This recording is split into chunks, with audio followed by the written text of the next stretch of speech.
Assalamualaikum warahmatullahi wabarakatuh. Halo semua anak-anak solih-solihah. Gimana kabarnya hari ini? Alhamdulillah, luar biasa. Tetap semangat, tetap ceria. Allahu Akbar. Nah, hari ini Ibu di sini akan menjelaskan tentang pembelajaran IPA, yaitu daur air. Nah, untuk kalian yang di rumah, meskipun di rumah, kita harus tetap belajar ya dengan semangat. Jadi, video ini mudah-mudahan bisa membantu kalian untuk belajar IPA di tema 8 ini. Jadi, video kali ini untuk semua anak kelas 5, dari kelas 5A sampai kelas 5D, akan belajar tentang daur air. Nah, tapi sebelumnya, mari kita berdoa dulu ya. A'udzubillahi minasyaitonirrajim. Bismillahirrahmanirrahim. Alhamdulillahirabbil alamin. Arrahmanirrahim. Maliki yaumiddin. Iyyaka na'budu wa iyyaka nasta'in. Ihdinas siratal mustaqim. Siratal ladzina an'amta 'alaihim ghairil maghdubi 'alaihim waladdallin. Rabbik firli wali walidayya walil mu'minina amin. Rabbi srahli sadri wa yassirli amri wahlul 'uqdatam min lisani yafqahu qawli. Ya Fattah ya Alim, iftah lana babana bil Qur'anil adim. Nasrum minallah wa fathum qarib wa basyiril mu'minin.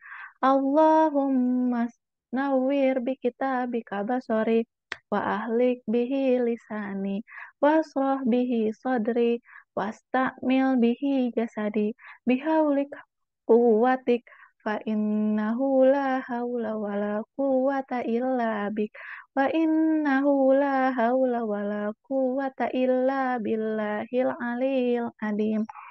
Nah, mudah-mudahan pembelajaran kita hari ini, meskipun belajar masing-masing di rumah, dapat berjalan dengan lancar. Nah, anak solih-solihah, mari kita mulai ya pembelajarannya. Ibu akan mencoba meng-share atau membagikan PPT-nya ya. Tolong disimak baik-baik.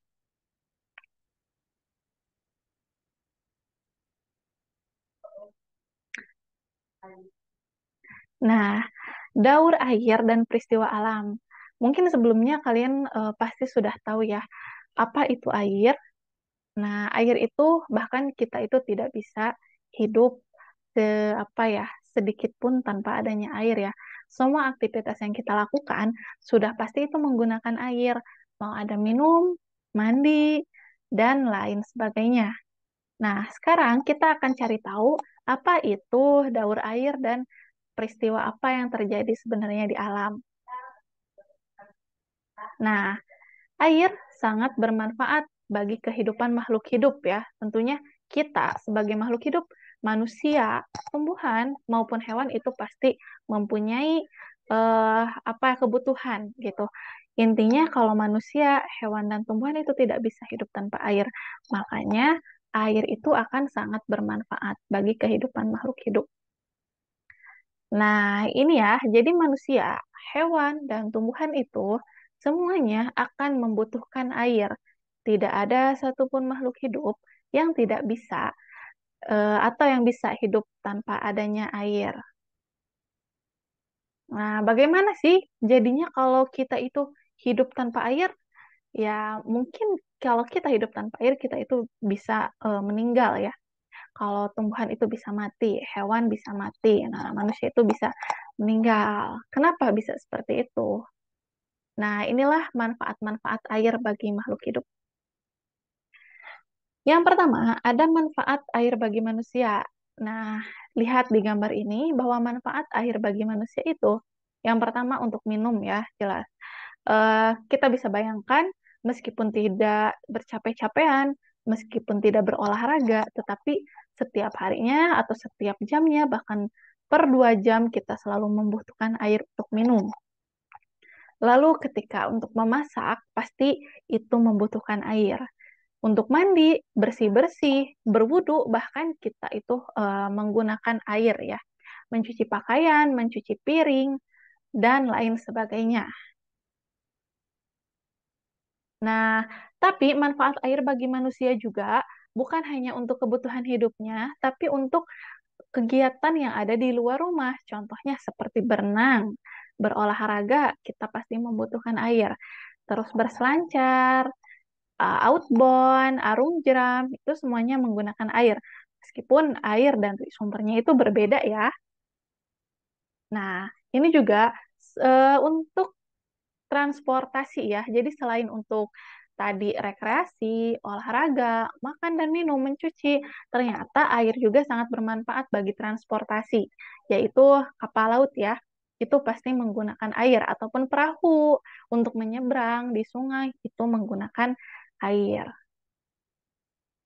Nah, manfaat air bagi hewan juga tidak beda jauh dengan manusia, yaitu hewan juga membutuhkan minum.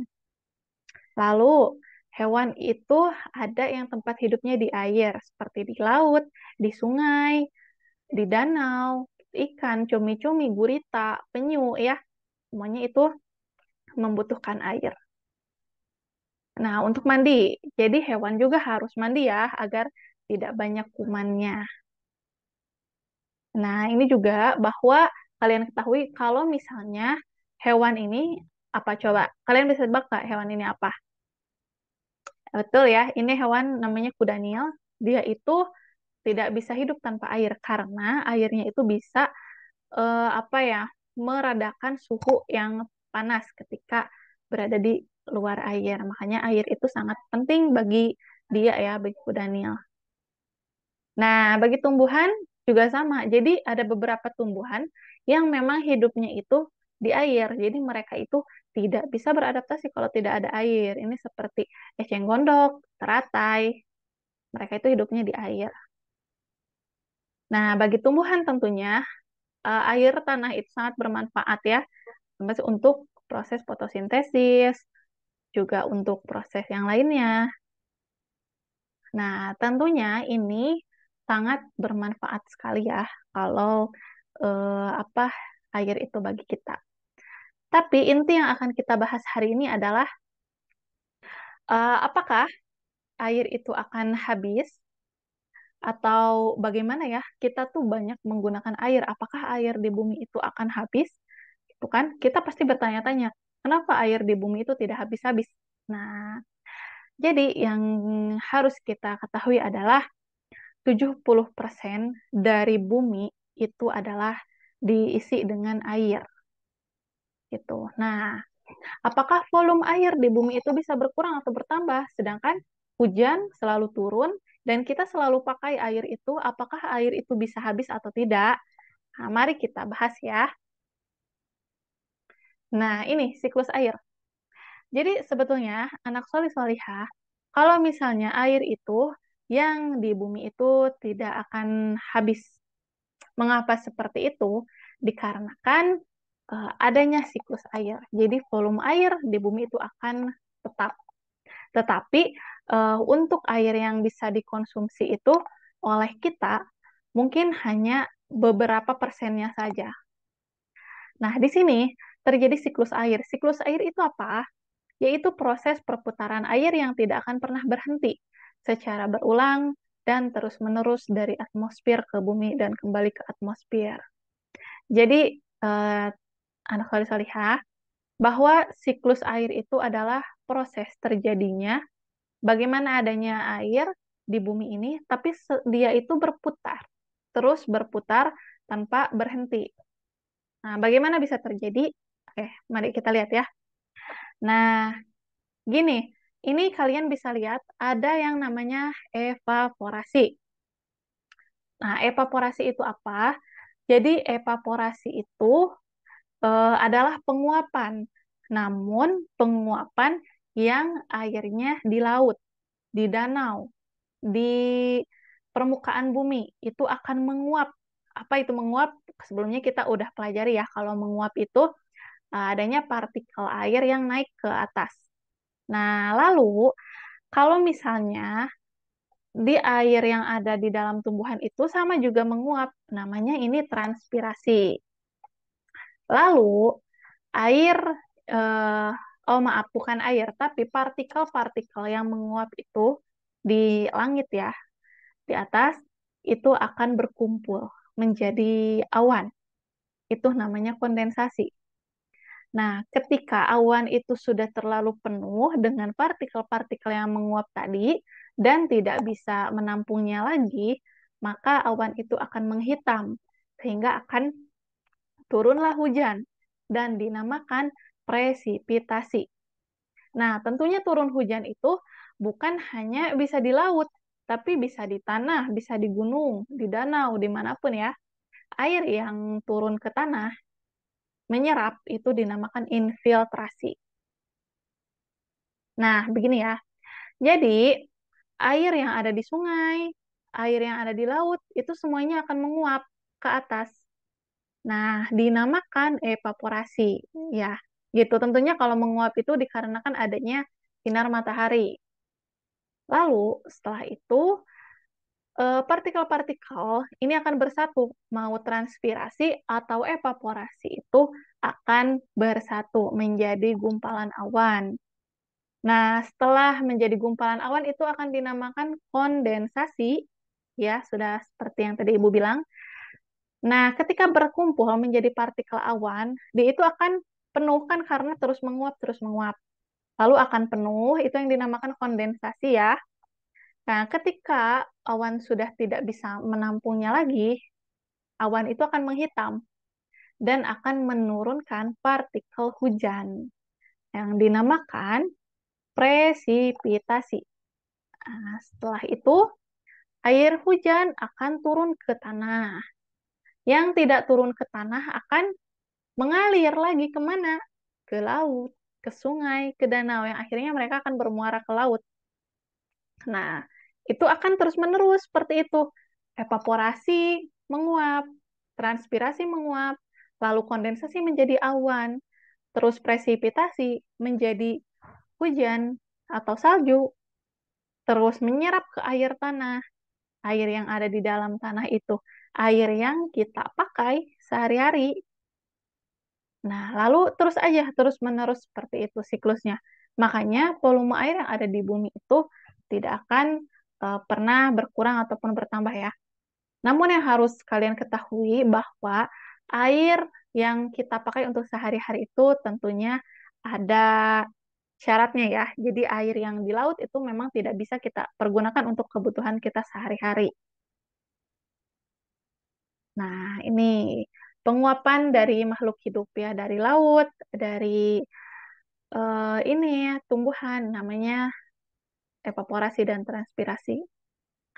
Lalu ini namanya troposfer. Troposfer itu adalah partikel-partikel yang akan menjadi awan ya, yang akan dinamakan apa tadi? Kondensasi. Setelah itu turunlah hujan, dinamakan presipitasi. Ini ya. Jadi mau hujan salju atau hujan air itu dinamakan tetap sama presipitasi. Hmm. Nah, lalu begini, dikarenakan air yang hanya dipakai manusia itu hanya sedikit ya anak-anak, jadi tidak semua air bisa kita gunakan. Air yang bisa kita gunakan itu air bersih, di mana air bersih itu mempunyai kriteria. Yang pertama, tidak berbau, tidak berwarna, juga pH-nya normal, tidak berasa juga ya. Jadi intinya bening, hamba rasanya bersih. Itu yang layak kita gunakan. Makanya air yang menggenang, air danau, maupun air kolam, atau air laut itu tidak bisa kita gunakan untuk kehidupan sehari-hari. Makanya air yang dipakai untuk kehidupan sehari-hari itu adalah air tanah, di mana air tanah itu air dari proses infiltrasi, yaitu air yang menyerap ke dalam tanah. Itu baru air yang bisa kita gunakan untuk minum, makan, dan sebagainya, mandi, mencuci, memasak, itu. Nah, makanya kita itu eh, udah seharusnya kita sebagai manusia itu menjaga agar proses daur air itu akan tetap berjalan dengan sempurna. Sehingga air yang menyerap ke dalam tanahnya itu akan banyak dan bisa mencukupi kehidupan sehari-hari kita atau untuk makhluk hidup ya. Nah, yang pertama ada beberapa kegiatan manusia itu yang mengganggu daur air. Mengapa mengganggu? Jadi daur airnya, penyerapan airnya itu tidak sempurna masuk ke dalam tanah. Sehingga dia itu akan mengganggu proses daur air dan akan mengganggu stok air dalam kehidupan makhluk hidup. Yang pertama ada penebangan. Mengapa penebangan bisa mengganggu daur air? Jadi, ketika tanahnya gundul, tidak ada tanaman, otomatis air yang menyerap ke dalam tanah itu tidak akan maksimal, karena tumbuhan akan membantu air untuk menyerap ke dalam tanah secara maksimal. Lalu pencemaran. Nah, pencemaran air itu akan mengganggu ke dalam siklus air. Nah, kenapa? Karena air yang akan kita pakai itu akan tercemar atau akan kotor sehingga tidak layak untuk dipakai. Begitu. Lalu bagaimana kita cara menghemat air? Jadi, yang pertama gunakan air seperlunya. Nah, yang kedua menutup keran bila air sudah penuh. Yang ketiga membuat sumur resapan. Yang keempat tidak menutup tanah dengan lapisan yang kedap air. Nah, mengapa ini harus kita lakukan? Karena kita itu air yang digunakan itu stoknya terbatas. Jadi tidak semua air menyerap ke dalam tanah. Mungkin hanya 3%-nya air di dunia ini yang bisa kita pakai untuk kehidupan sehari-hari. Makanya sudah seharusnya kita itu menghemat air ya. Itu mudah-mudahan di sini semua anak solih-solihah bisa menghemat air dan menggunakan air dengan bijak. Nah, lalu anak soleh-solehah, ibu mempunyai tepuk. Oh, belum. Maaf, belum ya ternyata. Nah, apa yang terjadi nih jika kita itu tidak menjaga siklus air? Nah, yang pertama ada gunung meletus. Yang kedua ada gempa bumi. Yang ketiga ada banjir, tanah longsor, badai topan, tsunami, kebakaran hutan. Nah, ini semua fenomena alam yang memang kita tidak bisa hindari ya, kecuali mungkin banjir kita bisa hindari dengan cara hidup sehat dan tidak membuang sampah sembarangan. Untuk yang lainnya, memang kita tidak bisa menghindarinya. Nah, ini adalah fenomena alam yang bisa eh, mempengaruhi daur air gitu. Oke, nah anak solih-solihah, jadi untuk makin mengingat ya apa yang ibu sudah ajarkan, mari kita tepuk siklus air, boleh kalau misalnya sudah selesai, boleh diulangi lagi ya sampai kalian hafal. Lalu nanti kita akan praktekkan di kelas, nah, oleh wali kelas masing-masing tentunya gitu. Nah, kita mulai ya. Bismillahirrahmanirrahim. Tepuk siklus air. Mengapa air tidak pernah habis? Padahal selalu kita gunakan. Itu semua karena air ada siklusnya. Inilah proses dari siklus air. Sungai, danau, laut menguap evaporasi. Dari tumbuhan menguap transpirasi. Kumpul menjadi awan, itulah kondensasi. Hujan turun, itulah presipitasi. Air diserap tanah infiltrasi. Nah, coba kalian ulangi tepuk siklus air ini sampai beberapa kali, sampai hafal ya. Nanti di kelas kita akan praktekkan dan akan menyanyikan bersama-sama tepuk siklus air ini. Begitu. Oke? Nah, alhamdulillahirabbil alamin, anak soleh-solehah, pembelajaran IPA hari ini untuk daur air kita sudah selesai. Jangan lupa apa yang tadi Ibu bilang, hafalkan tepuk siklus air, juga pahami apa itu evaporasi, apa itu transpirasi, apa itu kondensasi, infiltrasi, dan presipitasi ya. Dan selanjutnya jangan lupa untuk dikerjakan modul tema 8-nya dan akan Ibu periksa ketika nanti masuk ke kelas. Begitu, mudah-mudahan anak solih-solihah sehat semuanya. Ibu pamit undur diri. Assalamualaikum warahmatullahi wabarakatuh.